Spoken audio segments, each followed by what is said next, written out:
அனைவருக்கும் வணக்கம். ஜோதிடத்தில் ராசி சக்கரத்தில் காலபுருஷ தத்துவப்படி பார்த்தோம்னா மேசம் அப்படிங்கிறது முதல் வீடு, அதற்கு எதிர் அப்படிங்கிறது பார்த்திங்கன்னா துலாம் ராசி. அது இது மேசத்தில் பிறந்தவங்க ஒரு ஆணாக இருந்தால் துலாம் ராசி அப்படிங்கிறது மனைவி ஸ்தானம் காலபுருஷ தத்துவப்படி. இப்போ இந்த ராசிக்கு அதிபதி சுக்கிரன். இந்த ராசியோட சின்னம் அப்படின்னு பார்த்தோம்னா தராசு ராசி, மனைவி ஸ்தானம் அப்படின்னு சொல்லுவாங்க.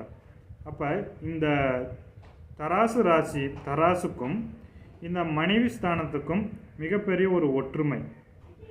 அது எப்படி ஒரு மிகப்பெரிய ஒரு சூட்சமம் அப்படின்னு பார்த்தோம்னா, இப்போ மேரேஜ் அப்படிங்கிறது பார்த்திங்கன்னா ஆணுக்கும் பெண்ணுக்கும் ஜோடி சரியாக இருந்தால் மட்டுமே அது கரெக்டான ஒரு வாழ்க்கையாக அவர்களுக்கு அமையும்.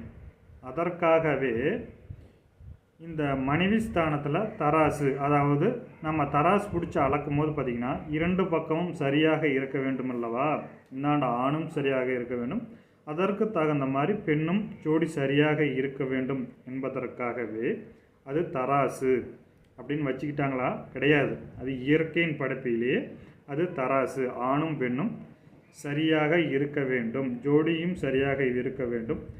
ஒரு ஆணுக்கு பெண் சரியாக இருக்க வேண்டும் அப்படிங்கிறதுக்காகவே அது தராசு அப்படிங்கிறது இயற்கையின் இறைவன் படைப்பில் நம்ம ஒரு மிகப்பெரிய ஒரு சூட்சமான ஒரு விஷயம் அப்படிங்கிறத இந்த பதிவில் சொல்லலாம்.